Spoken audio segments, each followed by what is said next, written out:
valmis, jah. Valmis. Tere kõigile Bitcoini sõpradele jällegi ja tere ka niisama sõpradele. Otsustasime Silveriga, et saame jälle kokku ja räägime natukene, seekord räägime kullast ja kulla ajaloost ja ka raha ajaloost. Sest minu arvates, ma olen alati mõelnud niimoodi, et Bitcoini mõista sa pead tundma raha ja kulla ajalugu. Ja sellepärast me otsustasime, et täna sellest ka räägime. Jah, et üleüldse natuke sellest, et mis üldse raha on ja et see on selline teema, millest nagu kuskil väga tegelikult ei räägita, kõigi jaoks tundub see sihuke enesest mõistetav asi, et raha lihtsalt on ja et pangakaardil on mingi number või rahakotis on mingi paberilipak, aga mis see päriselt raha on, et nagu sellest on nagu väga vähe juttu kuskil, on ju. Et viimasel ajal on natukene rohkem võib-olla tänu sellele, et siin nii palju on uut raha trükitud, siis on mingitel inimestel rohkem huvi selle vastu Jah, tekkinud. see on isegi massimeediasse natuke hakanud jõudma. Ja. Kuigi suht vähe, aga ikkagi, massimeedias seda ei ole, aga nagu kui sa vaatad sotsiaalmeedias ringi, siis ikkagi inimesed räägivad sellest, et raha luuakse kogu aeg juurde.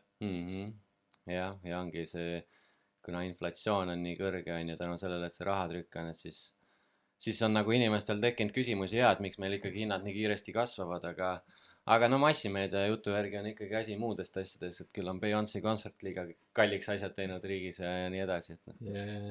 Aga jaa, ma arvan, et jah, räägime täitsa algusest, kuidas üldse algselt majandus toimis ja raha ja et noh, põhimõtteliselt nagu kõik teavad siis, kui raha ei olnud, et noh, kui ise mõelda sellist mõtteharjutust teha, et kuidas siis üldse kaupa vahetada, et noh, vahetatigi kaupa omavahel. Kauba osta, jah. Jah, et see oli algus. Direct exchange inglise keeles. Jah, ehk siis otsene kaubavahetus, et teine sõna inglise keeles on ka veel barter. Barter, jah. Isegi eesti keeles vist on jah, barterisüsteem, barteritehingud olemas, et nagu. Et see ongi siis see, kus sinul on näiteks õunad ja mul on kartulid ja siis sina vahetad oma kilo õunu minu, ma ei tea, 2 kilo kartulite vastu või midagi, et see oli algus. Ja noh, alguses ta tegelikult toimis ka. Jah, kuna ei olnud mingisugust nagu tööjaotust ja tehnoloogia arengut, see oli nagu ikka väga minimaalne, siis see kaupa vabavastussüsteem, see nagu põhimõtteliselt toimis ja noh, see oligi nagu parim viis. Jah, see oli ka sellepärast ta toimis tegelikult, et need kogukonnad olid nii väikesed, et sul oligi oma väike mingisugune hõim või väike kogukond, kus siis oligi ka üks tegeles oma asjaga, kes seal on ju, ma ei tea, kes kasvatas kanu ja kes käis küttimas ja mis iganes, et siis oli nagu lihtsam ja lihtsam oli arvet ka pidada seal, et noh, oligi igal ühel enam-vähem jäi meelde juba, mis kellegile kuulub või siis kuskile kraabitigi savi seina peale see info omale, et nii palju kartult on see vend sulle võlgu ja et see oli see kõige jah, primitiivsem ja algus üldse, et kuidas siis majandus hakkas toimima nii-öelda. Aga sellega on üks suur probleem. Kui sul on õunad ja ma tahaks õun, aga minul on banaanid, aga sina banaani ei taha. Ja, siis on konflikt. Siis on natuke jama, siis tuleb leida keegi kolmas, kes ütleme, et Silveril on õunad, mul on banaanid ja ma tahaks õun, aga Silver banaani ei taha. Siis tuleb leida keegi kolmas, kes tahab minu banaane ja kellel on midagi, mida Silver tahab. Siis mina vahetan oma banaanid selle kolmanda asja vastu ja siis ma saan Silveriga kaupa teha.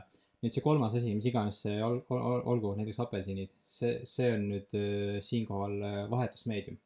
Ehk mina ei tarbi seda ise, vaid ma vahetan seda selleks, et saada Silverilt midagi. Jep, ja sealt hakkabki juba vaikselt see raha idee kooruma välja, et meil on vaja mingisugust muust majandusest või muudest soovidest sõltumatut asja, mida saaks kasutada vahetusvahendina. Ehk siis millesse talletada see oma nii-öelda siis majanduslik energia hetkeks, kui sul näiteks ongi, kui õunad hakkavad riknema, sul on need kiirelt või ära müüa, sa müüd need ära, aga keegi sulle midagi vastu sellist ei paku, mida sul vaja on, et siis sa saad võib-olla vahetada seda kellegiga, kes tõesti õunu tahab, aga tal sul midagi vastu pakkuda ei ole, et siis sa saad tema käest mingisuguse vahetusmeediumi, milleks ongi raha. Ja noh, raha on põhimõtteliselt see, mida inimesed ise rahaks on valinud alati. Jah, kõige müüdavam kaup põhimõtteliselt. Inglise keeles on siin sõna sellability, ma ise mõtlesin, et eesti keeles ta võiks olla salabiilsus, aga põhimõtteliselt see ongi müüdavus, et kui lihtne on midagi teistele müüa. Ehk siis jah, kõige müüdavam kaup, kõige likviidsem kaup on tegelikult raha. Just. Et sest raha on iga tehingu üheks pooleks. Et siis tähendabki see, et igas tehingus on alati raha sees, et siis raha ongi selline kõige müüdavam kaup, et see tähendabki seda, et kui mina kui mina müün sulle õunu, siis tegelikult sina müüd mulle raha vastu selle eest. jah, põhimõtteliselt küll, jah. jah, et see ongi nagu see raha mõte siis nii-öelda. Ja raha peab olema siis müüdav üle aja ja ruumi. Üle aja see tähendab siis, et kui ma hoian seda raha, siis mul peab see tulevikus alles olema. Ja et ma saaksin sellest tulevikus ka osta. Et temaga ei tohiks nagu ajaga midagi juhtuda. Ja, et ta ei rikneks ajas, näiteks kui sul ongi, kui sa hoiad kogu oma sääste nii-öelda oma õuntes, et siis need õunad ju ükskord lähevad, mädanevad sul lihtsalt kätte ära ja tegelikult sul see majanduslik energia samamoodi hävineb selle käigus. Just. Ja see labiilsus üle ruumi on siis põhimõtteliselt ongi see, et kui lihtne on seda kaasas kanda, kui lihtne on seda jagada, kombineerida ja ka see, et kuidas ülejäänud ühiskonnaliikmed saavad aru sellest, selle väärtusest. Ka see läheb sinna. Jep, et siis ühesõnaga siis hakkab tekkima selline asi nagu spetsialiseerumine ehk inimesed märkavad, et nad on, igaüks meist on teistest parem mingis valdkonnas, mingil alal. Ja et mõttekam on keskenduda sellele valdkonnale ja siis pärast vahetada oma kaupa või teenust siis millegi muu vastu. Ehk siis spetsialiseerumine, kuna see tõstab meie seda nagu produktiivsust ja tootlikkust, majanduslikku tootlikkust, siis ongi mõttekam keskenduda sellele ühele. Aga siis, kui me selle teeme, siis suureneb see nii-öelda see tahtmiste soovide kokkulangevuse probleem. Jah, et varemalt, kui ei olnudki seda vahetusmeediumit, mingisugust raha, et siis tegelikult inimesed pidid tegelema 10 asjaga korraga, et ära elada, et noh, oligi, et sa ei saa iga kell vahetada mingeid asju, on ju, nende kaupade vastu, mida sul endal vaja on, et siis seal pidid paljusid asju tegelikult ise tootma ja siis sul kulus väga palju aega mingite tegevuste peale, millest sa ei olnud võib-olla nii hea, mis võtsid sul kauem aega, kui näiteks naabril võtaks see asi või noh, kellelgi, kes ongi, kellel tuleb see loomulikult, kes on spetsialiseerunud sellele asjale, et siis raha tekkega tekkiski see võimalus, et spetsialiseeruda mingile kindlale asjale ja luua sellega maailmasse väärtust ja siis lihtsalt seda oma toodangut, teenust vahetadagi raha vastu, mida sa saad siis hiljem vahetada kõige muu vastu, mida sul eluks vaja on. Et siis tänu sellele ja siis samal ajal sa saad ka koguda seda kapitali, et noh, kogudki raha, et sa saaksid oma valdkonnas veel paremini, veel kiiremini areneda, et soetada uusi, ma ei tea, masinaid või tööriistu või midagi, noh. Spetsialiseeruda ühesõnaga laiemalt, jah. Et see on nagu jah, et kui ma tean, et noh, olen kohanud mingeid inimesi, kes on nagu sellised, ütleme, hästi looduslähedased või sellised, kes nagu mõtlevad, et ainult loodusega kooskõlas ja et kolime kõik metsa elama ja niimoodi, aga et hästi paljud väidavad, et nagu raha on mingi kuri asi, mis on maailmasse loodud ja et see on nagu mingi kogu kurjuse alus, aga noh, tegelikult ei ole, et kas või selle jaoks, et sinna metsa sõita on tänu sellele, et raha on tekkinud, ongi sul need sõiduvahendid ja asjad muud tekkinud, et sa saaksid üldse neid asju teha, et jah, et aga oleme saanud koopast välja siis tänu rahale. Jah, põhimõtteliselt küll.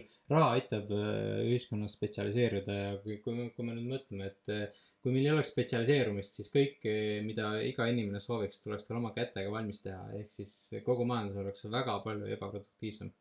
Ja raha aitab seda nagu vältida, raha aitab spetsialiseeruda. See tähendab, et Silver tegeleb ühe asjaga, mina tegelen teise asjaga ja siis me ei pea nagu omavahel neid kaupa vahetama, millega me tegeleme, vaid me saame lihtsalt, mina müün enda seda väärtust, saan raha ja ostan Silveri väärtust. Ja siis see on palju, kaupa saame palju lihtsamalt teha lihtsalt.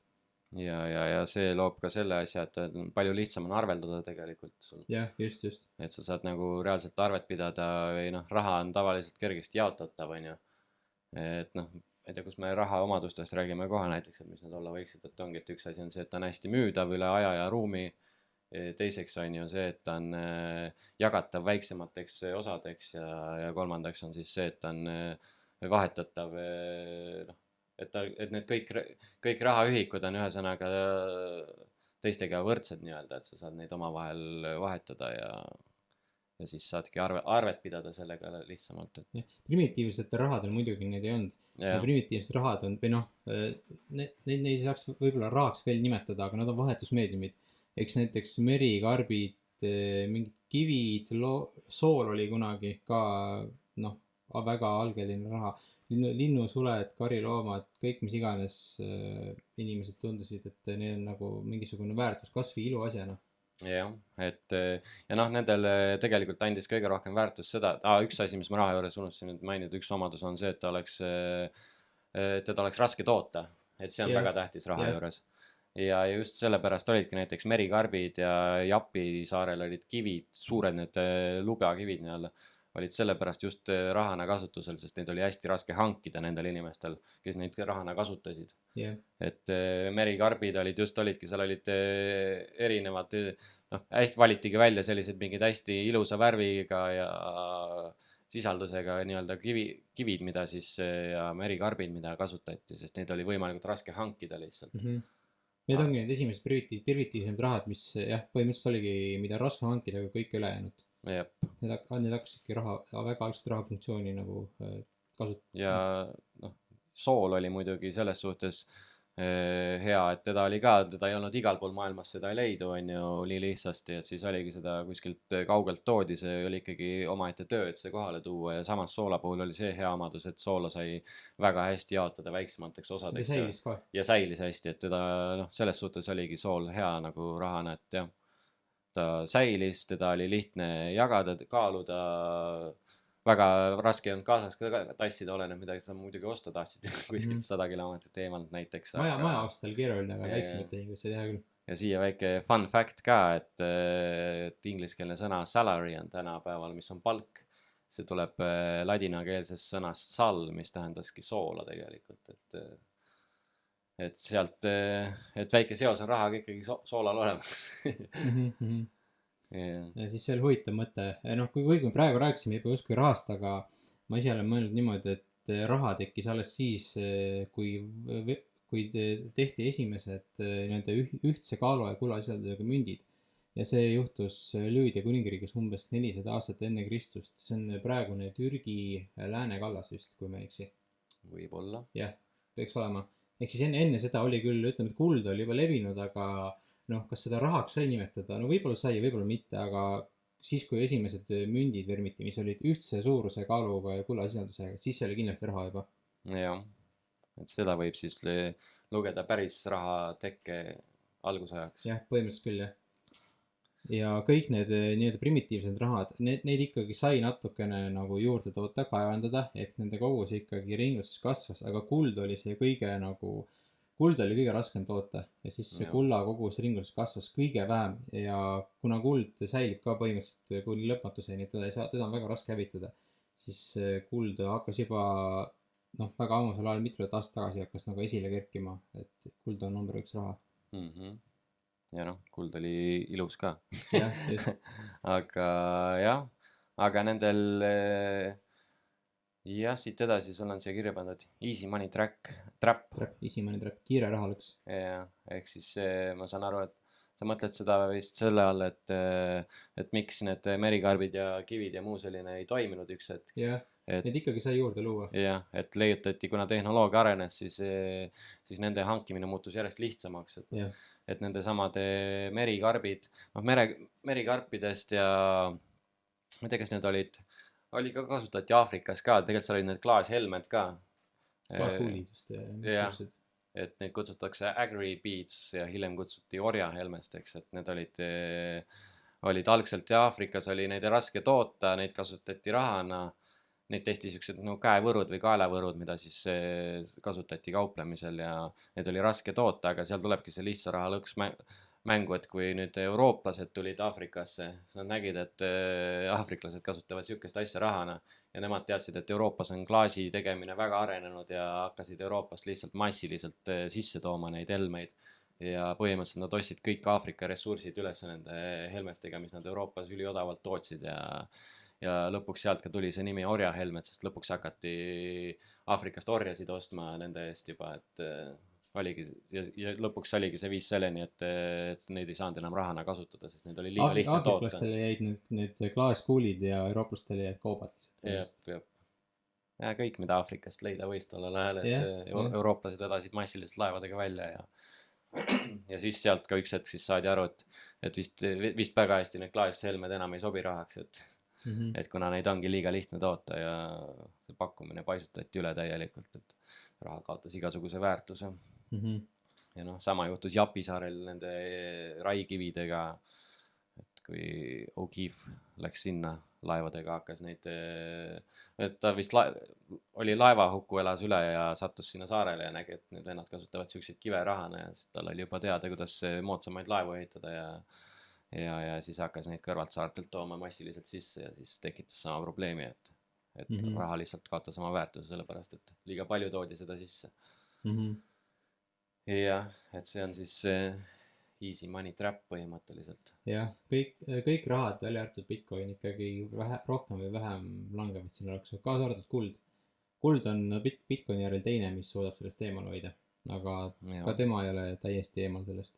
Ja ta ei ole immuunne sellele selles mõttes, et mida enam tehnoloogia areneb, tegelikult ka kulla kaevandamine läheb lihtsamini on neid leida, on leida uusi maadlaid, et noh, keegi ei tea tegelikult, kui palju kulda päriselt maakeral on, et piisab. Pluss kulda saab segada ka odavamate metallidega. Jah, et piisabki sellest, kui avastatakse kuskil maapõues mingi kullavaru, mida ei ole väga raske sealt ka maapinnale tuua, et siis see lööb kohe meil kulla hinna tegelikult turul alla.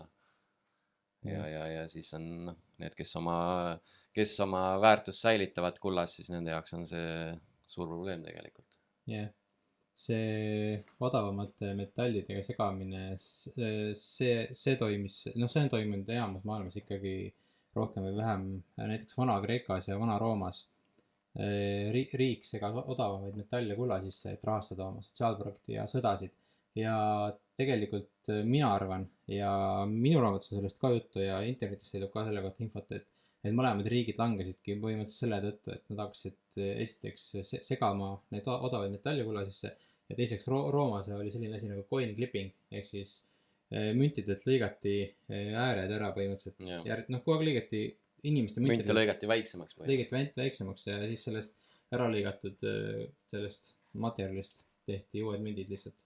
Kusjuures eile õhtul just sirmasin seda Bitcoini standardit ka seal, Seifedin rääkis ka sellest samast teemast. Ta rääkis suht palju tegelikult isegi sellest, et mis seal Vanas Roomas ja seal toimus selle rahaga, et jah, algselt oli see kuldmünt 8 grammi ja lõpuks ta oli seal, ma ei tea, kas mingi alla 5 grammi juba, et kullasisaldus ikkagi järjest väiksemaks muutusid ja noh, ma ei tea, kui palju kullale segati muud metalli, aga hõbedat kasutati ka mingi hetk.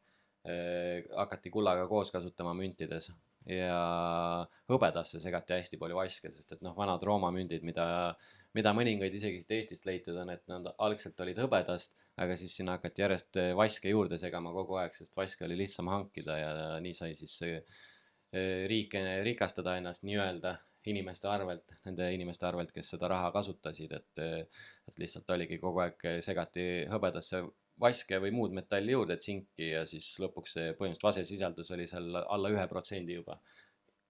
Et need viimased hõbemündid, mis nagu leitud on nii-öelda hõbemündid, et nendel põhimõtteliselt hõbeda sisaldust enam ei olegi, et on vaskmündid. Aga neid ikkagi kasutati selle algse arvestusühikuna nii justkui nad oleksid täielikult hõbedast valmistatud. Ja, tõenäoliselt küll. Ja see kullaga tehti ka igast trikke tegelikult ju oli need, noh, oligi üks oli sellise klippimine, siis teine oli lihviti neid õhemaks ja siis mõned tegid sellist trikki, et nad tegid kulla või sinna mündi keskele puurisid augu, said sealt selle ekstra metalli kätte ja siis vasardati see münt uuesti kokku, see auk uuesti keskelt kokku ja siis küll neid raputati ühes kotis hästi kaua, et sealt muudkui pudenes ka väikseid kullatükke küljest ära, et siis sellest tolmust tehti uusi münte hiljem. Kullaga on see ka, ma ei tea, kas hõbedaga on, aga kullaga on see ka, et ta on ikkagi natuke siuke nagu rabe või metall või nagu ta nagu kulub. Ta on pehme. Ütleme, kui ta on kasutuses kogu aeg ja siis ta kulub pärast õhemaks. Jah, see on küll. Ja siis oligi põhimõtteliselt jah, kui Vanas Roomas seda, ühesõnaga jah, Rooma riigi langust tegelikult ajaperioodiliselt langebki täpselt sinna sellesse aega, kui see massiline raha halvendamine nii-öelda hakkas, kui hakati klippima, shave'ima, mida iganes tegema sellega, et jah, see on impeeriumide langemise muster. Põhimõtteliselt seda leiab ikkagi üle kogu ajaloo.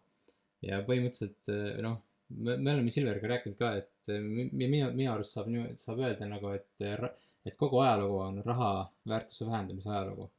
Eks põhimõtteliselt küll, jah. see on väga tugevalt seotud kogu Jah. ajalugu. Et just eile siitsamast Bitcoini standardist jälle vaatasin üle selle, oli Konstantinos Suur, oli selline tegelane, kes siis, kes praeguse Istanbuli alal vist oli äkki see Konstantinoopol, et ta põhimõtteliselt lõigi sinna oma riigi ja võttiski uuesti käibele siis pesandi, mis oli kindla kullasisaldusega münt, et kas 4,7 grammi kulda oli ja tema noh, ta oligi tegelikult hea majandusharidusega, kui nii võib öelda.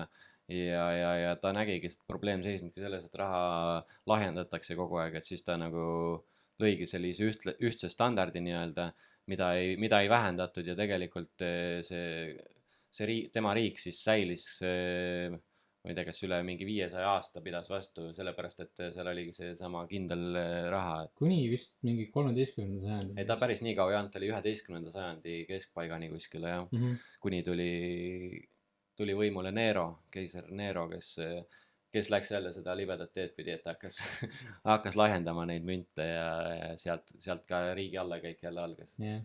Aga nende müntidega on see huvitav asi, näiteks need pesandid, et oligi siis lisaks temale võeti kasutusele veel sama kaaluga münte igal pool seal Pärsia ümbruses, et ja veel tänaseni on tegelikult see islami dinaarid, mida kasutatakse kaasavarana ja niimoodi on täpselt sama kaaluga siiamaani säilinud, et islamiriigis isegi kirjutati see kuskile pühakirja sisse, et kui raske see münt peab olema, et siis nagu sellepärast on see tänaseni säilinud sama kaaluga, kuigi noh, ta igapäevavaluutana ei kasutata, aga mingil määral siiski, et just vara säilitamiseks ja noh, nagu mainisin kaasavarana näiteks, et kui lähed naisele või noh, naine läheb mehele, et siis kaasavarana tuleb neid münte just kaasa. Et siuke lugu. Põhimõtteliselt kõik riigid maailmas, no ütleme, et kui tekib mingi uus impeerium või riik, siis on alati alguses võtavad kulla kasutusele ja siis on kindla kaalu ja kullasisaldusega mündid, mis on väga õige. Aga siis varem või hiljem hakkab see raha nii-öelda see väärtuse vähendamise muster ikkagi pihta. Alguses alati nad kõik lubavad, et jah, see on nüüd, see hoiame seda kullasisaldust ja kulla puhtust. Ja üldse minu arvates riigid saavadki oma usalduse nagu tänu sellele rahva seas, et nad võtavad kulla kasutusele kõigepealt alguses.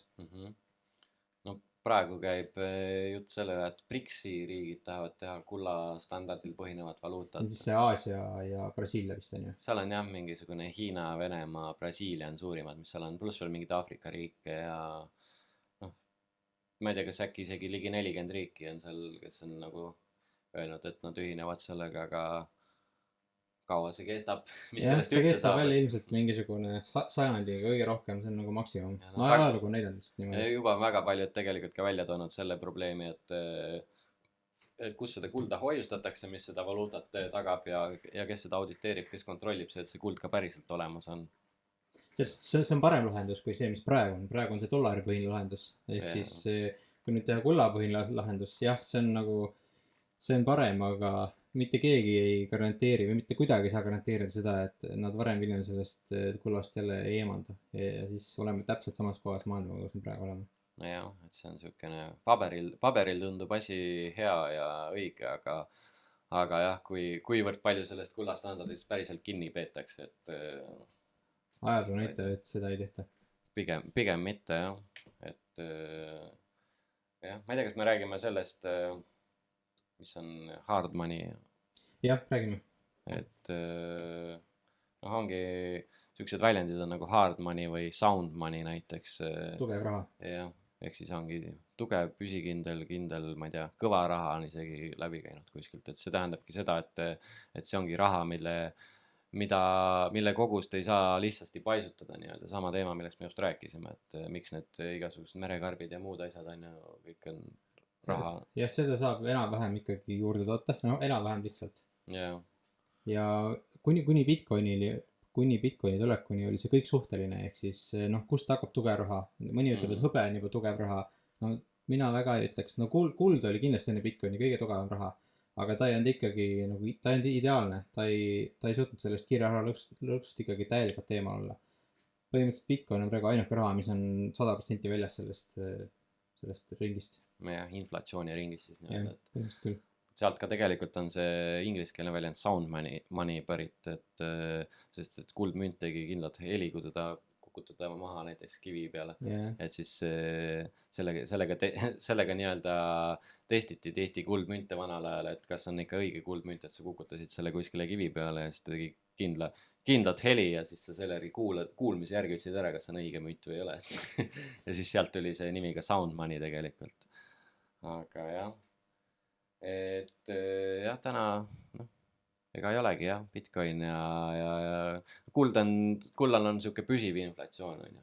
jah, ta kuskil alla 2% aastas on ta olnud viimased vist mitused aastat juba. Ja kas see on seotud ka sellega, kas see tänapäevane valitsuse paberraha, mida meile jagatakse, kas nad sellepärast sihivad ka seda 2% inflatsiooni? Ma ei tea, võimalik, ma ei usu tegelikult eriti, sest seda kirjutas Keynes minu arust ikkagi kõige esimesena, aga tema ei vihkas kulda. Okay. Ma ei või see on, ei tea jah, kus nad selle numbri peale tulid või see on täpselt siuke number äkki, mille puhul nad vaatasid, et see on täpselt siuke paras number, millest inimesed ei saa, inimesed ei taju seda, inimesed ei taju, et neid vaikselt röövitakse. Kui 2% iga kuu, iga aasta ära võetakse, seda ei pane tähele, aga kui juba 10%, seda juba pannakse tähele. jah, et seal ka jah, miks jah, ka hõbedat toodetakse aastas 10-15% juurde, et ma ka vist päris seda sinna tugevaks rahaks ei nimetaks.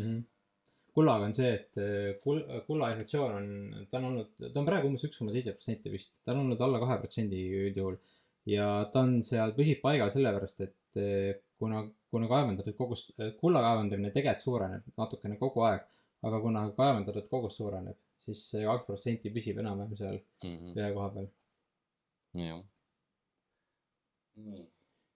Siis pärast, lähme natuke edasi, siis kui Vana-Kreeka ja Vana-Rooma, nemad siis nii-öelda langesid, siis keskajal Itaalia linnad, Florence ja Veneetsia olid üle pika aja esimesed, kes võtsid uuesti kuldmüni kasutusele. Ja siit minu arust võib väita küll, et tänu sellele tekkis see renessansi aeg keskajal. Sealt tuli see õitseng jah. See jah, nad võtsid Florindi võttis Florence. Florin vist oli jah. Florin. Ja Veneetsias oli, kas oli see Dukatid jah. Isegi lõpuks ju hakati, isegi meil Eestis Narvas vermiti Narva dukateid ja et sealt jah oligi tegelikult. Kas seal oli ka kuldmündid? Jah, kulddukatid olid. Seal oli jah keskajal see, et põhimõtteliselt Veneetsiast ja on Florence on eesti keele nimi. Firenze vist öeldakse ka jah.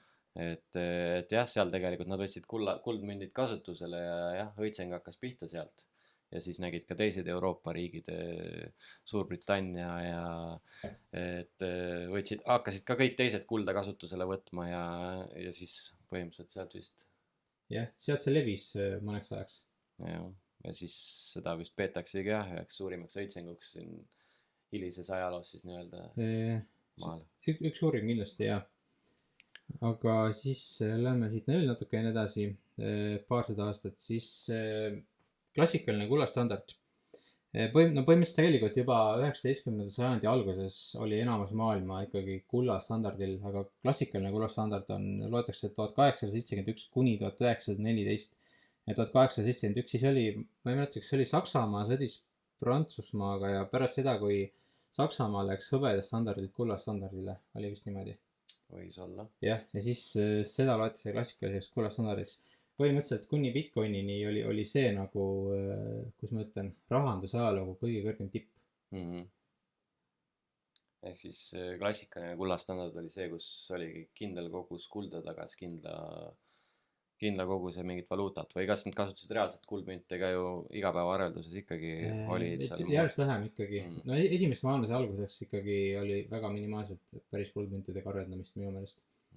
Aga jah, kullastandard, siis enamus maailma valuutast olid kullaga vahetada mingi kindla kursi alusel ja see lihtsustas kauaaedust ka tohutult, sest nagu kui mõelda, meil on praegu füüsikas on ja meil on meeter, mis on kindla pikkusega, meil on kilogramm, mis on kindla, kuidas ma ütlen, kaaluga ja see nagu, see lihtsustab kogu seda majandamist nii palju, ehk siis, ja kui sul on rahanduses ka selline süsteem, kus ei ole seda pigevalt kõikuvaid kursse, siis see teeb kogu kaubavahetuse nii palju lihtsamaks.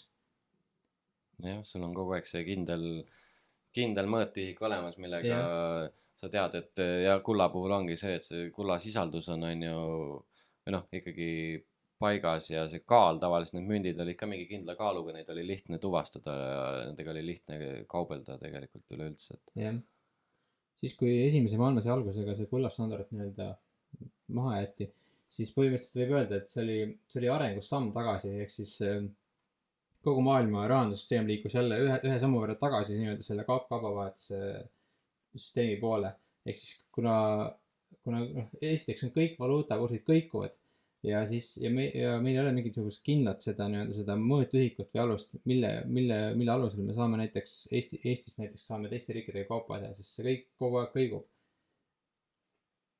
jah, ja noh, miks esimese maailmasõjaga see kullastandard nii-öelda ära hakkas kaduma, oligi see, et kulda ei saanud nii kiiresti juurde luua, et noh, sõjakulutused olid väga suured ja siis tuli lasta see oma riigi valuuta kullaga seotusest lahti, et saaks võimalikult palju uut valuutat trükkida, mille eest siis saaks relvi ja varustust sõjapidamiseks. jah, kullastandardil olevatel riikidel on palju raskem neid rahastada. Siis hakkas tegelikult, see oli vist esimese maailmasõja järgselt hakkas see kuld voolama hästi palju Ameerikasse. Sest Ameerika andis laenu nendele kõigile riikidele, kes siin sõdisid Euroopas ja siis vastutasuks sai kulda ja siis samal ajal loodi ka ju Föderaalreserv kusagil seal, ma ei mäleta, kas see oli 1913 oli see vist. Võis olla küll jah, et ja veel üks huvitav fakt, selle klassikalise kullastandardi ajal, no vähemalt Lääne-Euroopas ja Ameerikas hinnad langesid. Küll seda paberraha tegelikult natukene ikkagi loodi juurde kogu aeg, aga kuna majandus arenes kiiremini, siis ikkagi hinnad langesid. Ja minu arvates võib väita küll, et see klassikalise kullastandardi aeg 1871–1914, see on periood, mil enamuse inimese elustandard tõusis kõige kiiremini kogu maailma ajaloos. Pigem küll jah, sellesse perioodi jääb ka hästi palju maailma muutvaid leiutisi tegelikult, et telekommunikatsioon tekkis tegelikult sealt ja mis seal veel oli, mul praegu ei tule kohe kuklast neid asju välja. Bitcoin standardis on sellest juttu. Jaa, me oleme äkki isegi ka ühes podcasti osas rohkem rääkinud sellest. Võib-olla küll, jah. Nagu kõige rohkem innovatsioon oligi kullastandardi ajal ja inimeste elatusstandard suurenes kõige rohkem. Jah, see oligi see, et inimestel oli võimalik säästa milleski kindlas ja siis hiljem ehk siis kapitali koguda mingis kindlas väärtushoidjas, mida siis hiljem kasutada suuremate asjade tegemiseks. Põhimõtteliselt see näitab seda, et mida vähem raha luuakse, seda parem on majandusareng. Jah, kuigi jah, meile huvitav jah, see maailm on nii pahupidi keeratud, et meile tänaseks räägitakse vastupidist, et seda raha on just vaja trükkida selle jaoks, et majandust elavdada ja et majandus kasvaks ja et asjad areneksid. Täpselt vastupidi sellele, mis on tegelikkus. No praegune see, miks seda rahatrükki nagu õigustatakse, see on ikkagi, et riigid saaks oma võimu säilitada. Ja seda õpetatakse ka ülikoolides, et kogu aeg rahavaru suurenema, sest kuna koolid on ka rahastatud riigi poolt, siis see on nagu surnud ring. Kui sa teed uurimustööd või sa oled mingisugune akadeemikest ja sa jõuad järeldusele, et raha ei ole vaja trükkida, siis sa ei saa lihtsalt rahastust. Jah, siis siin põhimõtteliselt jah, heidetakse igasugust akadeemilisest, sinu kredibiilsus akadeemilisel tasandil langeb nulli ja keegi ei kuula põhimõtteliselt, mis sa räägid. Jah, põhimõtteliselt küll jah. Et jah, aga jah, et miks kuidas see kullastandard siis lõpuks ikkagi lõppema hakkas ja lõppes oligi see, et kuld koondati kõik suurtesse keskpankadesse, võlvidesse, kuskile seifidesse. Tegelikult võib öelda isegi, et mitte ei koondatud, vaid ta ise koondus. Nojah, pigem koondus jah. Ja sellepärast, et ikkagi kuld on füüsiline, teda on ikkagi natuke kullaga neid makse teha on ikka natuke keeruline, et teda jagada, siis tuleb kas ma ei tea, pooleks lõigata, puurida, sulatada ja pärast kokku panna, siis tuleb ikkagi sulatada. Et see on nagu kullaga on see ikkagi natukene keeruline, sellepärast kuld tsentraliseerus pankadega, et pangad andsid siis välja raha ehk võlakirjasid. sertifikaate nii-öelda, jah. jah, et nendega arveldamine tunduvalt lihtsam ja ehk siis see kulla füüsilisus on ikkagi tema jaoks miinus. jah, et see müüdavus üle ruumi siis oli kulla jaoks suur miinus tegelikult. Ta nagu majanduse, ütleme rahanduse nagu vundamendina on see füüsilisus miinus, aga ütleme, et kui sa tahad isiklikul tasandil nagu kulda osta, siis ta on ikkagi, siis ta ei ole miinus. jah, pigem küll. Kuld on ikkagi, ta on lahe ja mul võiks ka kuldmünt olla. ma loodan kogu aeg seda, üks suurimaid unistusi on, et see, et kui ma käin metalliotsijaga kuskil põldudel, et siis ma lõpuks leiaks ka kuldmündi kuskilt, et see oleks päris äge. Et kindlasti üks ägedamaid metalle, mida leida või mida omada tegelikult, et jah, aga jah, algselt ju tegelikult need nii-öelda need pabersedelid, sertifikaadid, võlakirjad või mida iganes siis kulla vastu väljastati, mida hakati paberrahaks nimetama, oligi see, et algselt ju oli seal kohe peal kirjas, et see on lunastatav mingi kindla koguse kulla vastu kuskil pangas on ja lihtsalt oligi inimesed, et mugavam on ju seda paberit kaasas kanda kui seda rasket kulda, et siis kannamegi kõik seda paberit kaasas, aga siis järk-järgult järjest see kiri esiteks muutus seal väiksemaks peale, et see sedel on lunastatav kulla vastu, kuni lõpuks siis see kiri täielikult kaotati sealt ja siis tänaseks on seal, no ma räägin dollarist põhiliselt, tänaseks on seal dollari peale kirjas üldse, et see sedel on ma ei tea, kuidas see sõnastab täpselt olid, ühesõnaga selle sedeliga saab tasuda kõiki võlgasid. et kuidas see trikk läbi läks ja et lihtsalt algul oli paber oli mugav lihtsalt, aga lõpuks keegi isegi ei vaadanud, mis seal paberi peal kirjas tegelikult oli. Eks selle esimese maailmase alguseks, noh, kuna kuld oli enamus ikkagi pankades, siis inimeste nagu teadlikkus sellest nagu rahast ja kullast oli ikkagi suhteliselt madal juba. Ja siis sai selle lükke teha, et kullastandard lihtsalt lõpetada. Nojah, et algselt oligi see nii-öelda tavainimestele kaotati see kullastandard ära selles mõttes, et tavainimesed ei saanud enam oma pabersedeleid kulla vastu vahetada, kuni siis kas 34. aastas Ameerikas ju konfiskeeriti üldse inimestelt kuld ära käest. Euroopas ka toimus ikkagi mingi määral. Ja siis kuni lõpuks 1971, kuni siis päriselt see... Jah, 1971 oli viimane faas nii-öelda. Siis ei saanud isegi enam riigid, nagu teised riigid USA Föderaalreservis või USA, jah, varasalves siis nii-öelda oma kulda selle USA dollarite eest, mis neile oli antud, et see algaski sealt, kui Prantsusmaa läks kulla järgi USA-sse, sõjalaevad pani turvama kaasa ja läksid Fort Knoxi kulla järgi. Nad vist nemad said vist oma kulla kätte, aga pärast seda tegi Nixon kohe kõne, et ajutiselt peatame dollarite siis vahetatavuse kulla vastu ja nagu valitsuse ajutised asjad on tihti nagu üsna igavesed. Jah, ehk siis praegune fiat raha eksperiment on kestnud üle 50 aasta. Ja see on kindlasti, seda saab öelda eksperiment, sest ikkagi enamus maailma ajalugu on maailma rahaks või nii-öelda rahandusaluseks olnud kuld, aga viimaste 50 aastat see ei ole nii olnud. Ehk siis jah. Praegu on kindlasti eksperiment, mis toimub. Jah, ja kui sa vaatadki mingisuguseid graafikuid, et mis pärast täpselt seda 1971 nagu juhtunud majanduses on ja maailmas, et siis need ei ole ilusad, ütleme niimoodi, et nagu kui sa näed, et kuidas on hakanud hinnad rallima, kõikide asjade, toodete, kinnisvara, kõik hinnad on lihtsalt meeletult üles läinud ja samal ajal, kui sa võrdledki neid just nagu palgaga, et siis inimeste palk ei ole nagu järgi jõudnud sellele, et hinnad rallivad eest ära, palgad ei jõua järgi ja siis olemegi seal, kus me täna oleme, et sul läheb vist, ma ei tea, kas 100 aastat pead enam tööl käima, et üldse saaks nagu maja osta päriselt ilma laenuta. Jah, põhimõtteliselt küll jah. Netis on siuke lehekülg nagu TF happened in 1971.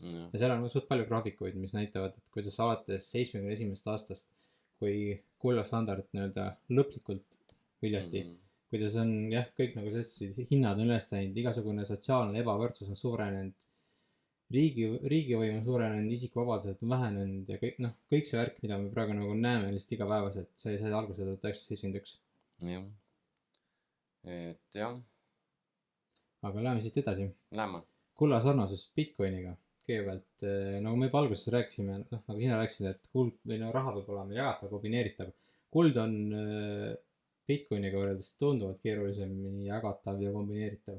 aga mitte ka siiski väga, väga raske on ju, et noh, ta on ikkagi pehmem metall, et hädapärast sa lööd selle mündi pooleks ja saad selle, kaalud ära lihtsalt, palju sul seda kulda nüüd on seal ja siis saad nagu selliselt, aga jah, kindlasti keerulisem kui Bitcoin, et Bitcoini võid jagada 100 miljoniks väiksemaks osaks, mida siis tahad arvelda, kuidas tahad .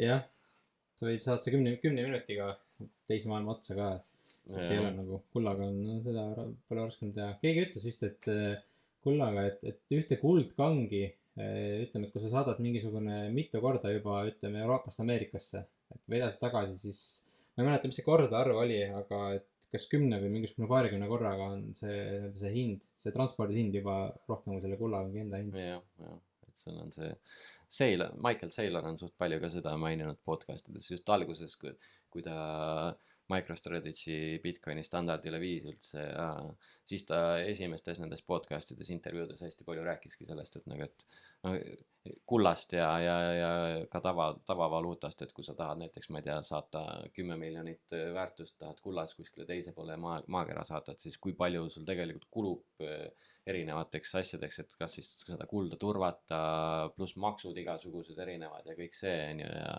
et siis see oli päris suured summad ikkagi lähevad sul lihtsalt selle transpordi peale ära nagu ja selle saatmiskuludeks nii-öelda , et ongi jah , et ma arvan jah , et sul maksimaalselt 10 korda saaksid seda liigutada ühest maailma otsast teise ja siis sul seda ei ole enam praktiline lihtsalt teha nagu väärtuse mõttes . et jah , ja aga mis veel sarnast on mõlemad on head siis väärtuse säilitajad üle aja ehk siis see müüdavus üle aja , et sa tead , et kui sa teed täna nii palju tööd , sa saad selle eest palka , salvestad selle Bitcoini või kulda , siis arvatavasti 10 aasta pärast on sul enam-vähem see väärtus ikkagi veel alles , et enam-vähem säilinud . kuigi ma ei ole kulla koha pealt enam päris kindel , aga noh , võib-olla piisava pika aja horisondi suhtes küll , et kui kullaga on noh , ta enne Bitcoini oli kuld ikkagi parim , aga minu arust kulla kogus , kaevandatud kulla kogus kahekordistub iga 60 aasta tagant . midagi sellist , ehk siis jah , kui sa ostad kulda 60 aasta pärast , on ta ikkagi poole vähem väärt .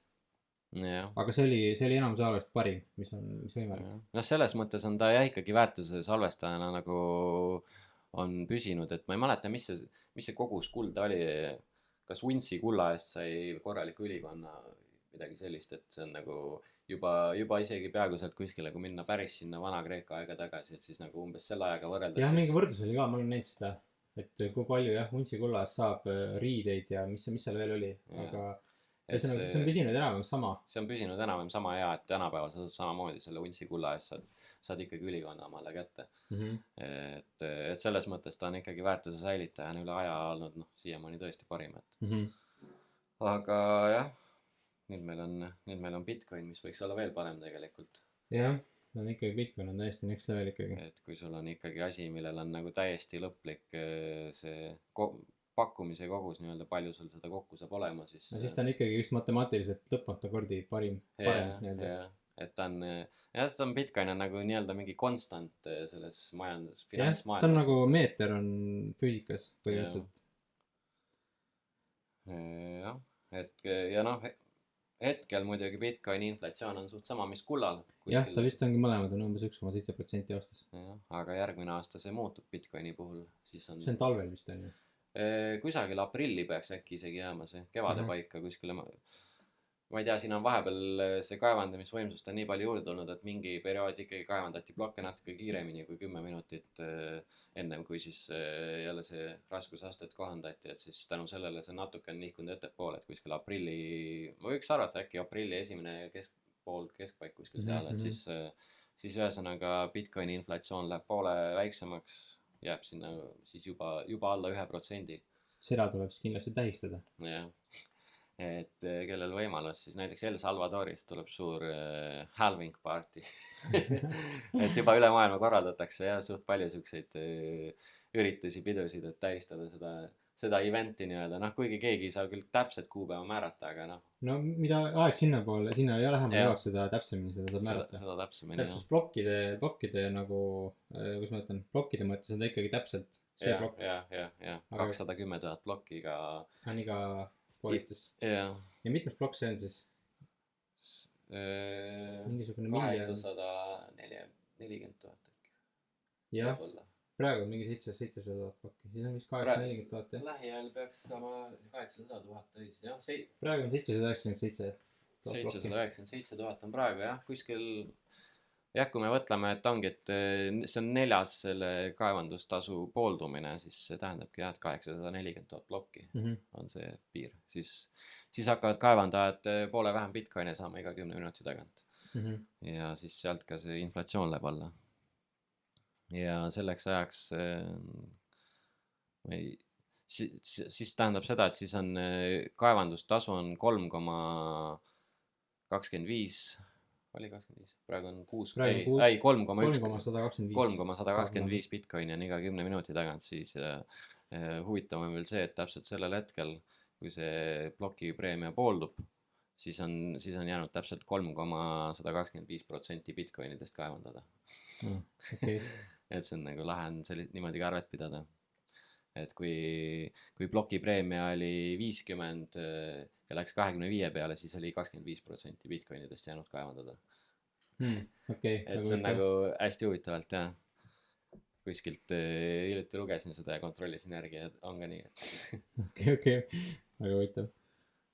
Aga jah, et ega sarnasusi palju rohkem ei olegi kui see, et inflatsioon on umbes sama praegu üle pika või noh, ajas on ju, müüdavus ajas on kullaga suhteliselt sama või noh, selles mõttes, et mõlemad säilitavad väärtust üle aja ja saab natuke jagada ja kombineerida ja jah, no see ongi see majandusliku osa on sarnane ja see jagatavus, kombineeritavus, et seda raske juurde luua, kõik see jah, aga siis peaks vaatama erinevusi äkki. No, räägime, nii Bitcoini maksed on väga palju kiiremad.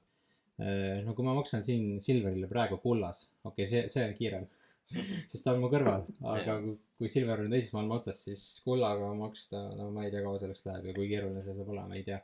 Aga Bitcoini maksed on igal pool nii-öelda see esimene, kus mõtta see confirmation, ehk siis ploki kinnitus. jah, esimene, iga ploki kinnitus on 10 minuti tagant, ehk siis no tavaliselt öeldakse, et oota mingi paar, siis nagu kindel, kuskil 6 ploki kinnitus, siis võid öelda. Kuigi noh, tänapäevaks ma arvan juba võid sa vabalt 2 kinnitusega aktsepteerida makseid, ei ole küsimust, et keegi enam seda ahelat nagu muudab järgi nii palju, et jah, seda on see kaevandumisvõimsus on nii palju kasvanud ja see võrk on nii palju turvalisemaks lihtsalt muutunud, et nagu et keegi ei organiseeri enam üle 2 ploki ümber nagu ahelas, et vahest võib juhtuda seda, et see plokk, mis just praegu kaevandati, kuhu sinu makse läks, et samal ajal keegi teine kaevandas täpselt samal ajal teise ploki ja siis tekib see ahela lahknevus, et kumb plokk see nüüd õige on, et siis õigeks loetakse see plokk, mille peale kaevandatakse järgmine uus plokk. Et siis ongi see, et lihtsalt see ühe ploki kinnitusega ei saa sa 100% kindel olla, et see makse nüüd lõplik on.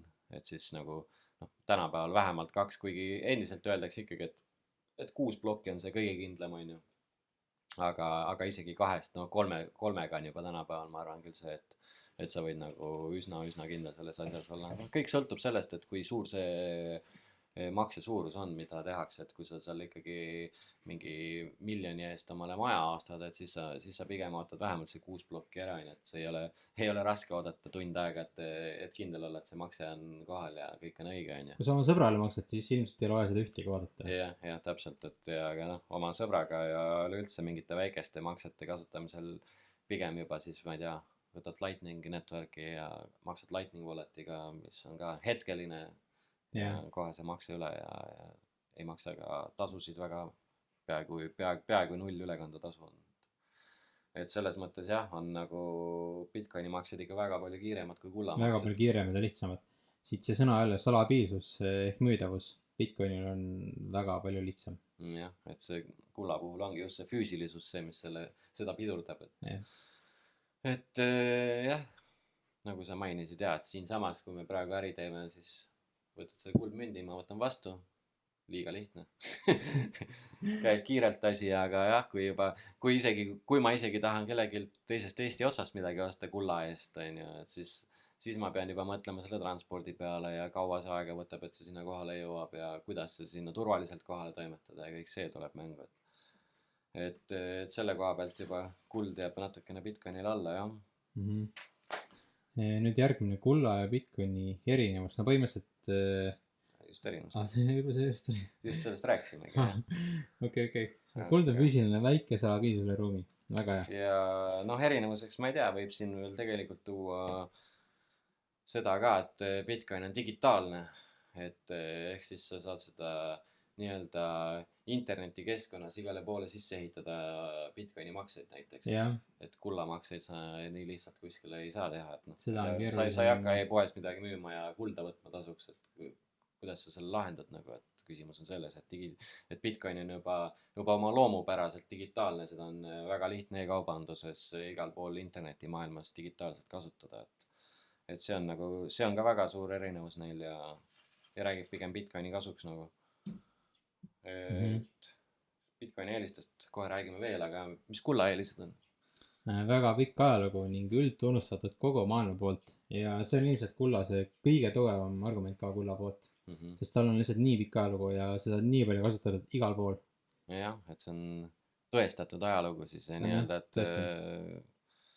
et kõik teavad, mis asi kuld on ja see on, jah, ongi, kuna ta võeti maksevahendina kasutusele, et siis mingil määral tal see funktsioon on säilinud ka nagu ja üldiselt on teda raske ikkagi võltsida ka, et kuigi noh, ma ei tea, tänapäeval vist juba segatakse mingit tungsteni või midagi ka. Jah, seda neid nii-öelda gold-plated tungsten ehk siis tungsten on eesti keeles on wolfram vist, jah.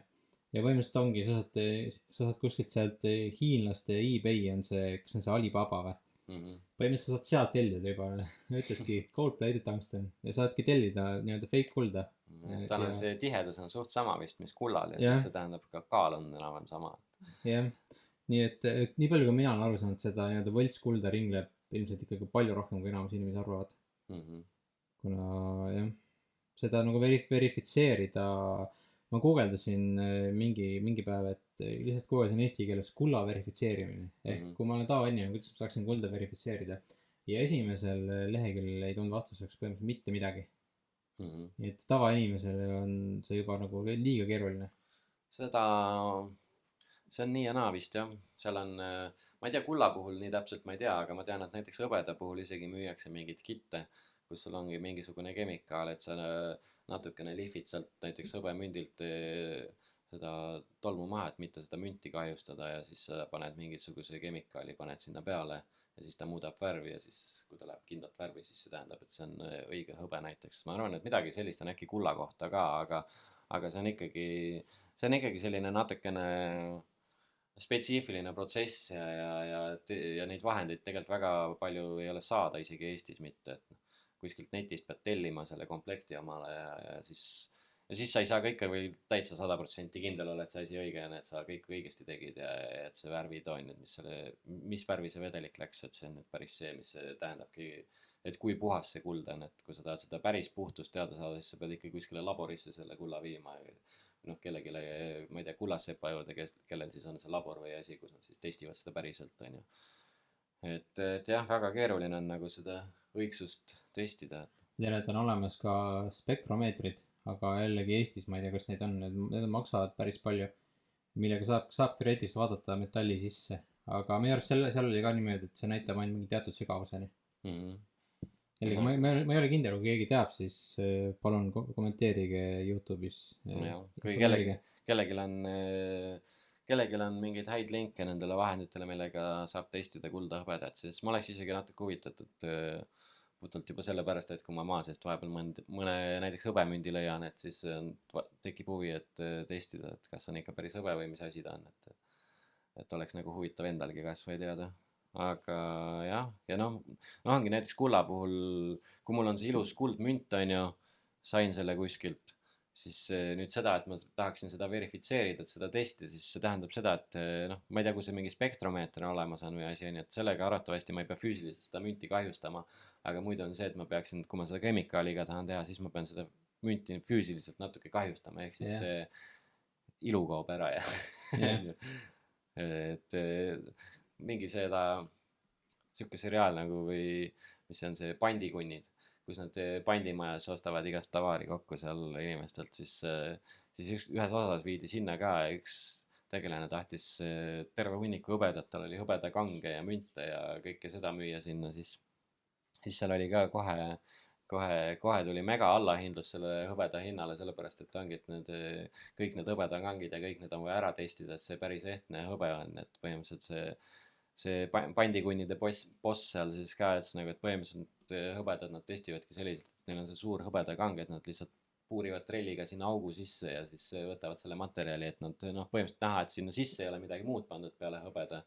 Ja siis on ju see, mis materjal nad kätte said, et siis nad seda testivadki keemiliselt või kuidagi, et ei ole väga lihtne tõesti kontrollida. Siuke sulatamine ainuke variant, sa lihtsalt vaatad, kuidas see ära sulatakse ja pärast uuesti lihtsalt, jah. Jah. Okei, et siis ühesõnaga pikk ajalugu ja ülemaailmne tunnustus on see ainukene eelis kulla kohta, mis me leiame. Okei, lähme edasi siis Bitcoini juurde, kui kullal rohkem eelisid ei ole, mis on siis Bitcoini eelised. Et Bitcoini üks suur eelis ongi jah see, nagu ma enne ka mainisin, et on digitaalne, ta ei ole füüsiline. Ehk siis see välistab selle, et seda tsentraliseeritaks nii palju pankade kätte. Nagu kullaga juhtuski see, et hakatigi neid pabersedeleid väljastama üldse kulla eest, mis nagu selle kulla eest, mis kuskil pankade seifides hoiul oli, sest et nagu lihtsam on paberiga maksta, kui seda kulda kaasas tassida ja tundub natukene, võib-olla lihtsam on seda paberit peita ka või mis iganes, et ma ei tea, kuldmünti on lihtsam kaotada kindlasti, kui sa käid kuskil, on ju. Et siis nagu Bitcoini puhul neid probleeme absoluutselt ei ole. Et kuskil hardware walletis või paberrahakotis või nagu ma postitasin meil seal Bitcoin Eesti grupis ka Facebookis, et põhimõtteliselt nüüd sa saad ju oma seemnefraasi võid genereerida ka värvikoodideks ja siis need värvikoodid kuskile pildi sisse peita ja siis seda viisi saad hoiustada Bitcoini näiteks. No igasugu variante on. Minu arust see meelde jätmine, see on ikkagi nagu kõige nagu laedam selle juures. Sul on võimalik see tagavarafraas meelde ette, eks sisuliselt sul on raha enda peas ja nagu mitte keegi ei saa kuidagi teada, et sul on üldse. Jep, see on minu arust ka päris lahe ja see ongi nagu selle asja juures see ilu ka, et nagu, et ongi, kui sa oled elad sellises režiimis kuskil sellises riigis, kus sinu õigused ei ole kaitstud ja kui sa tahad sealt riigist lahkuda, siis kullaga unustad ära see kohe, tollis puistatakse nii läbi, et see kuld sul võetakse käest ära lihtsalt enne, kui sa sealt riigist välja üldse saad, kui sind üldse lastaksegi välja, et Bitcoiniga sa õpidki 12 sõna, kas või kuradi iga päev 10 päeva järjest kordad neid sõnu ja õpid need pähe ja need jäävad sulle pähe ja sa lähed jalutad üle piiri ja keegi ei tea, et sul võib seal 10,000, 100 miljoneid olla Bitcoinides. Et see on nagu asja ilu tegelikult, jah. Ehk siis mitte füüsilisus.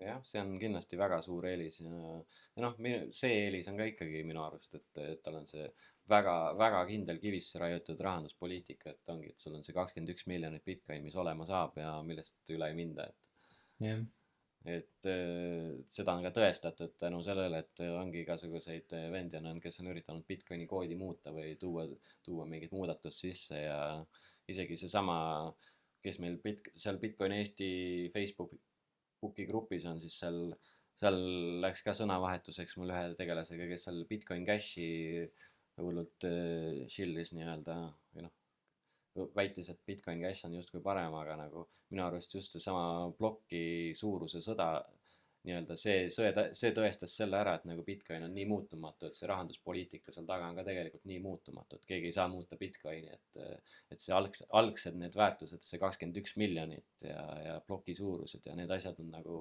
kivisse raiutud, et neid keegi ei muuda. Kas see Bitcoin Cash siis erinebki selle poolest, et see ploki suurus on suurem? Jah. Okei. Nad tegid nüüd on vist kuni 32 megabaiti plokid, et siis justkui mahuks hästi palju ülekande ühte plokki, et siis on nagu ülekandetasud madalamad, kõik see jada, aga teiselt poolt on siis see, et siis tekib jällegi küsimus see, et nagu kuidas siis lõpuks kaevandajatele makstakse, kui ülekandetasud on nagu liiga madalad, et siis kaob see turvalisusaspekt jälle ära, et nagu põhimõtteliselt ongi selle ploki ahelaga ongi niimoodi, et mida suurem on see läbilaskuvõimsus, seda vähem turvalisem ta on. nii et jah, Bitcoinil on ta nagu väga väike ja see ongi nagu meelega tehtud nii. jah. Ja selle arvelt on ta turvaline, see, ja Bitcoin on ainuke, kes on tõestanud, et teda ei saa muuta. jah, põhimõtteliselt kõiki teisi altcoin'e ikkagi saab jah. muuta. Seesama Bitcoin Cash, ma pidingi selle vestluse pärast seal grupis, ma pidin isegi korra guugeldama Bitcoin Cashi kohta ja siis ma nagu nägin, et just maikuus oli neil viimati hard fork. Ehk siis viidi jälle mingisuguse uuendusi sisse, et saaks NFT-sid ja mingit muud jura sinna peale teha, et see näitab, et kui lihtne seda ahelat muuta on, samas kui Bitcoini nagu, et noh, Bitcoinis mingis väikseid muudatusi ikka aeg-ajalt tuleb, aga need on ikkagi nii marginaalsed ja nendega ei kaasne kunagi hard fork'i, see tähendab seda, et kui mina kasutan Bitcoini versiooni aastast 2010, siis ma saan ikkagi tegelikult sulle maksta samamoodi oma Bitcoinidega nagu ma tegin seda 2010, aga kui tuleb hard fork ehk siis täiesti uus ahel nii-öelda tekib sellepärast, et viiakse selline muudatus sisse, mis ei ole tagasiühilduv, siis tähendabki seda, et minu 2010 aasta coinidega ma enam seal uues ahelis maksta ei saa. Et Bitcoini puhul nagu sellist asja ei ole, et see ongi mingid kindlad reeglid on ikkagi väga-väga kõvasti kivisse raiutud ja paigas. jah, altcoin'id on fiat money jah, põhimõtteliselt küll jah, et need on ikkagi jah, mingi punt inimesi on seal taga, kes need võivad iga kell muuta või kasvõi seda pakkumist suurendada, kui nad heaks arvavad, et ja nende käes on hunnik coin'e ka. jah, muidugi Satoshi käes on ka, aga noh, Satoshi ikkagi pidi neid kaevandama alguses ja kõik need altcoin'i mehed, nemad ikkagi, no praegu mega palju altcoin'i ikkagi luuakse niisama, et alguses on tootjate või nende coin'i omanike käes mingi hunnik coin'e lihtsalt. jah, et paljud ongi jah, mis tulevad, ongi, et ma ei tea, minditakse seal mingisugune miljard coin'i valmis, millest siis pooled antakse endale, pooled müüakse seal investoritele ja noh, esialgsetele investoritele ja exchange idele ja kellele kuhu edasi ja siis hiljem lihtsalt need coin'ide loojad vaikselt müüvad oma coin'e muudkui turule ja kasum, puhas kasum, liiga lihtne. aga liiga lihtne raha on see, Easy money. seal on see easy money trap jälle, jah, et Bitcoini, ütleme selle juurde, et ongi, et miks ta väärtus ikkagi kogu aeg kasvab ja miks järjest rohkem inimesi selle juurde tuleb, ongi tegelikult seesama omadus, et teda on peaaegu võimatu muuta, et inimesed teavad, et seal on see kindlus, seal on see teda on järjest raskem muuta, teda on juba praegu võimatu muuta, aga see muutub veel raskemaks. jah, et ta on tõeline selline hard money nii-öelda või kõva raha, kindel raha, no nagu kuld oli terve ajaloo põhimõtteliselt ja nüüd Bitcoin sisuliselt võtab kulla omanduse, viib neid veel edasi ja ta on veel parem lihtsalt. jah, et viimased 14 aastat ei ole nagu keegi suutnud Bitcoini fundamentaalselt muuta, nagu see on juba päris hea statement ja mida aeg edasi, seda raskemaks tegelikult muutub veel see muutmine, sest järjest rohkem on kasutajaid ja inimesi, kes seisavad vastu sellele, et seda ei muudetaks. Veel üks oluline pluss Bitcoinil on see, et Bitcoinil ei ole muud nõudlust kui ainult raha. Ehk siis kulda kasutatakse tööstuses, kulda kasutatakse hetena ja veel kuskil. Ja see tähendab seda, et nii-öelda see monetaarkulla hulk tegelikult väheneb selle arvelt, kui palju seda muud nõudlust on. Ehk siis kui meil on see nii-öelda see, ütleme, tehnoloogias on nõudlus, et kui tehnoloogias hakatakse kulda rohkem kasutama, siis tähendab, et tema kulla kaevandatud koguse hulk väheneb ja see tähendab, et kuna kaevandamine ei vähene, aga kaevandatud kogus väheneb, see tähendab, et inflatsioon suureneb. Ehk siis kõik see muu, kus kulda kasutatakse peale raha, see vähendab seda, või tähendab, see suurendab inflatsiooni tegelikult, inflatsiooniprotsenti. Ja noh, teisest küljest on ka see, et tänu sellele, et tal on see rahaline väärtus juures, siis need tehnoloogiad, kus kulda kasutatakse, need on selle arvelt kallimad jälle. Et kõiksugu elektroonika ja kus seda kasutatakse, et tegelikult see kergitab ka mingil määral nende asjade hindu meie jaoks, mis on ka mingis mõttes inflatsiooniline asi, et raha võiks olla nagu ikkagi ainult raha, et ma tean, paljud Bitcoini vastased tulevad just alati ka selle argumendiga, et umbes, et aga Bitcoini ei saagi millekski muus kasutada, et mis mõttetu asi, vaata, et kulda ma saan vähemalt eheteks või ma ei tea, elektroonikasse panna või midagi, aga nagu algselt, nagu me mainisimegi, raha on lihtsalt selle jaoks, et on selline vahepealne väärtuse salvestaja, kuhu sa salvestadki väärtuse selleks ajaks, kuni sul seda vaja on kasutada, on ju, et see ei pea omama mingit muud omadust, kui et sa ei pea saama rahaga veel mingit 10 asja veel teha, et raha on raha.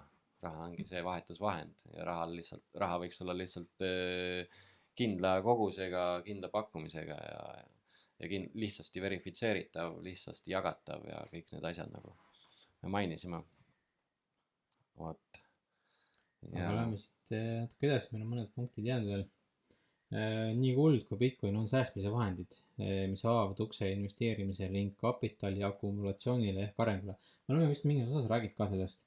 Ehk põhimõtteliselt, kuna tänu Bitcoinile ja kullale on inimestel on võimalus säästa, siis neil on võimalus ka tulevikule mõelda, mis tähendab, et neil on võimalus investeerida ja läbi investeeringu tekib tehnoloogia areng. Ja see omakorda viib selleni, et kõik muutub järjest odavamaks meie ümber. Kõik arvutid, telefonid, riided, autod, mis iganes. Muidugi, kui me seda arvestame Bitcoini või kulla hinna, nagu kullana, siis see muutub järjest odavamaks. Kui me arvestame eurodesid dollaritesse, jah, see muutub järjest kallimaks, sest neid luuakse järjest juurde. Eurosid luuakse juurde kiiremini, kui need asjad odavnevad. Jah, põhimõtteliselt küll.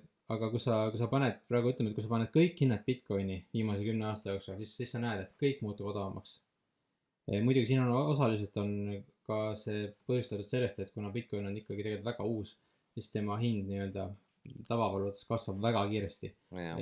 Aga ta järjest aeglustub ja see hindade langus ikkagi ta aeglustub mingi ajani, aga ta püsib. Sest kuna ikkagi tehnoloogia areneb ja meil on kõike lihtsam toota, meil on kõik järjest rohkem, siis see on paratamatult ja see on väga hea, et see viib selleni, et kõik hinnad langevad.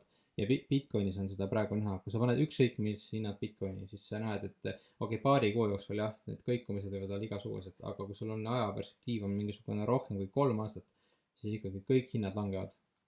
Kaasa arvatud näiteks kinnisvara. Jah. Eks see on jah, praegu on lihtsalt see protsess nii palju kiirem, et need hinnad aeglustuvad, et sest kasutusele võtu kõvera alguses oleme me sisuliselt ikkagi veel, et ikka väga alguses. Aga jah, kui ütleme seal juba terve maailm Bitcoini standardil on, siis hindade langemine on aeglasem kindlasti, aga jah, nagu sa mainisid, see jätkub, et kuna ikkagi tehnoloogia areng on deflatsiooniline protsess nii või naa, et iga uus tehnoloogia esiteks, mis luuakse, teeb järgmist tehnoloogia loomist lihtsamaks.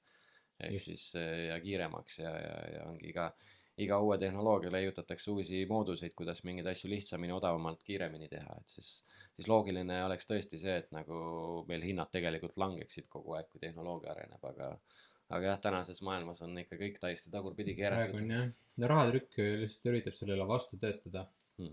Ja noh, seda õpetatakse ülikoolides ka majanduse õppijatele ja see, noh, kuidagi telekas on ka massimeedias on ikkagi, tuleb ikkagi see, et vahepeal räägitakse majandusest ja siis ikkagi, et räägitakse, et peab olema inflatsioon ja raha arvab suurenema, aga noh, need on nagu, no nagu me just rääkisime, et tehnoloogia on deflatsiooniline protsess ja Bitcoinis kõik hinnad langevad, kuna Bitcoinis juurde luua, aga jah, selle rahatrükiga põhimõtteliselt valitsused ja pangad üritavad sellele nii-öelda hindade langemise protsessile vastu töötada. Ja no minu arust on, või noh, see on ju enamus inimestele, see on ikka väga hea, et hinnad langevad. Ja see on üllatav, et ikkagi usutakse kuidagi seda narratiivi, et hinnad peavad tõusma, et see kuidagi meie elu paremaks teeb. Ja, no see on vist ka see illusioon paljudele, et ikkagi noh, palgad ka ju tõusevad. Aga jah, tegelikult on ju ikkagi palkadega on see, et palgad on alati nagu järel, palgad ei tõuse iga kuu, tõusevad, ma ei tea, palgad tulevad pigem tagantjärgi ja et hinnad tõusevad ära ja siis lihtsalt on see, et inimestel läheb elu raskemaks, siis hakatakse lihtsalt survestama oma tööandjat juba näiteks selle arvelt, et ta peab lihtsalt palka tõstma, muidu minnakse teise tööandja juurde. Bitcoini maailmas saab see olema jälle huvitavat moodi vastupidi, ehk siis kõik hinnad langevad kogu aeg, aga palgad tulevad järel, ehk siis palgad on kogu aeg suuremad tegelikult kui hindade langus. Jah.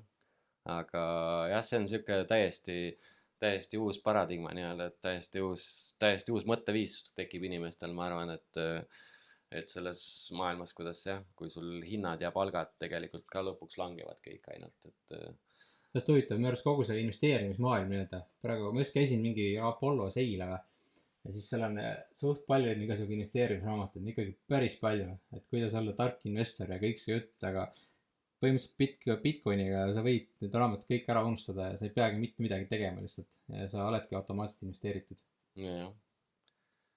Ja ongi, no väga paljud inimesed ju nad ei taha võib-olla isegi investeerida nii väga, kui nad tahavad lihtsalt oma raha säästa ja säilitada, jah, et siis tänu sellele nad peavad hakkama investoriteks ja tänu sellele siis ostavad neid raamatuid kokku ja jah, põhimõtteliselt küll. ja ma just vaatasin mingi paar nädalat tagasi vist, vaatasin eurode hulka ringluses ehk nii-öelda euro money supply. 20 aastat tagasi oli ringluses umbes 5 triljonit eurot ja praegu on see umbes 15.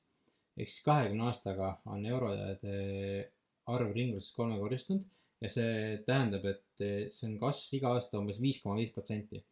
ehk siis ütleme, et kui sa praegu investeerid kuskile, ütleme, et 20 aastat tagasi investeerisid kas aktsiatesse või kinnisvarasse näiteks või kuhugi ja sinu aastane kasv nii-öelda on olnud 5,5%, siis tegelikult sa jääd alles täpselt nulli. Ehk alates sellest 5,5-st edasi hakkab sulle see tootlus, kus sa teenid. jah, et siis sisuliselt me peaksime olema, kui uskuda seda väidet, et nagu, et raha pakkumine peab kasvama ja rohkem raha ringlusesse nagu teeb meid kõiki rikkamaks, et siis me peaksime kõik 3 korda rikkamad täna olema kui 20 aastat tagasi, aga ma ei tea, kas me oleme. No sääst on inimestel kindlasti vähem. jah, kõik ei tea, noh, selle säästude koha pealt ma natukene olen isegi vaadanud, et nagu Eesti inimestel on võib-olla mingil määral see finantsharidus natukene kasvanud, et nagu vist on natuke rohkem hakanud inimestel sääste tekkima, aga no ikkagi väga suur on see mass, kes ikkagi iga kuu lõpus kuskilt peavad laenama või mõtlema juurde midagi. Aga jah. Säästmine on ikkagi halb. Kui sa eurosid, dollarid säästad, siis see on ikkagi halb, sellest kaotad kogu aeg. Jep. See on, aga see on see fiat maailma reaalsus. Aga kusjuures see USA, alles, kes mäletab siin mingisugune, ma ei tea, 1-2 tagasi oli see teema, kui nad rääkisid oma selle võlalae tõstmisest, et kas nad peaksid seda tõstma või mis nad peaksid tegema ja siis nad lõpuks jõudsid otsusele, et nad nagu kaotasid võlalae ajutiselt ära jällegi. ja nüüd just eile või kuskilt ma Twitterist nägin, et sellest ajast saadik, kui nad selle võlalae ära kaotasid, on USA riigivõlg kasvanud 1 triljon juba. Et saad aru, neil on mingisugune paari kuuga nad juba triljoni suutnud juurde laenata, mis tähendab, et noh, see triljon on ka tegelikult sisuliselt uus raha, mis on jälle trükitud juurde, et see on nagu päris crazy jah. Et nad et sellele jah, selles fiat maailmas nad ei suuda nagu pidurit panna sellele rahatrükile. Põhimõtteliselt ongi, kogu maailm on juba pankrotis. Siit on üks huvitav mõttekäik, et kui mõelda, et 1 miljon sekundit on 11 päeva, 1 miljard sekundit on 32 aastat ja triljon sekundit on 32 000 aastat.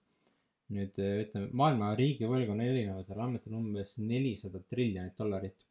Ja ütleme, et kui üritada seda võlga maksta tagasi kiirusel $1 sekundis, siis selle tagasi maksmiseks kulub 12 miljonit aastat. Rets. Ehk siis kogu maailm on juba pankrotis, aga lihtsalt keegi ei saa aru sellest veel. Kontrollin siit sellest raamatust järgi su mõttekäiku. Nii jah, 1 miljon sekundit on 1,5 nädalat tagasi. Nii, 1 miljard sekundit oli peaaegu 32 aastat tagasi.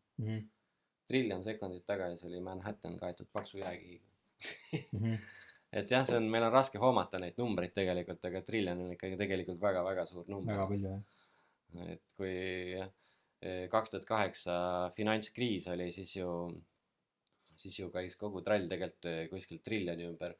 1 triljon oli puudu äkki. Ja täna on selline olukord, kus USA riigivõlg kasvab 1 või 2 kuuga 1 triljon.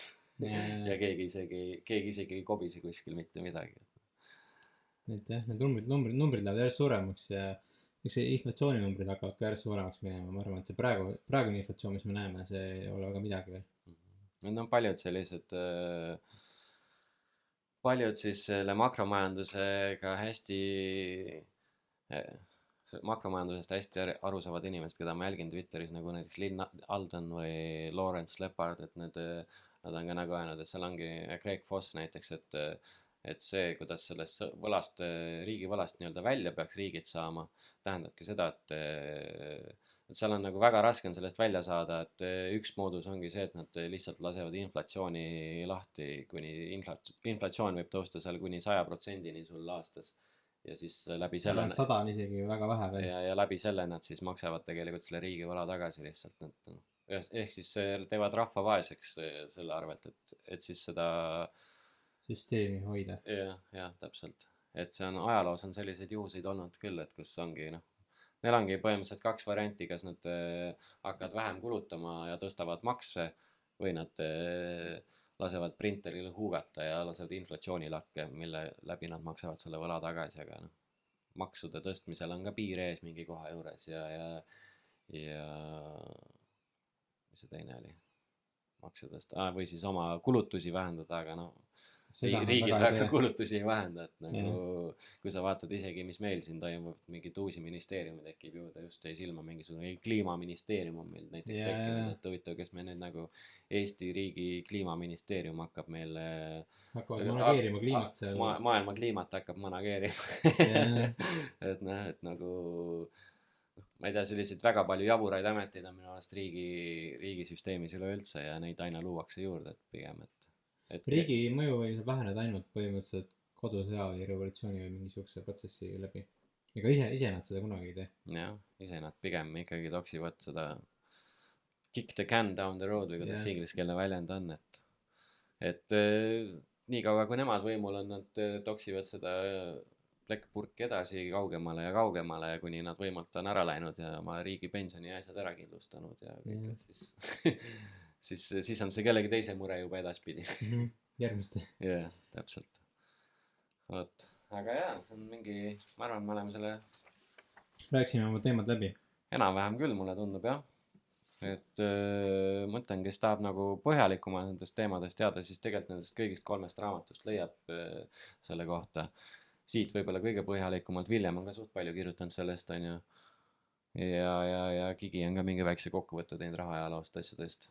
Et jaa, kui te nagu huvi on ja kui soovite meid toetada ka kuidagi, siis kindlasti võtke neid raamatuid, võtte liigalihtne.ee poodi minna, sealt saab Subscribe'ige podcast'i ja likeige ja pange like, kommenteerige, kui on mingeid küsimusi või lihtsalt on midagi tahate öelda, et kõike seda julgelt tehke.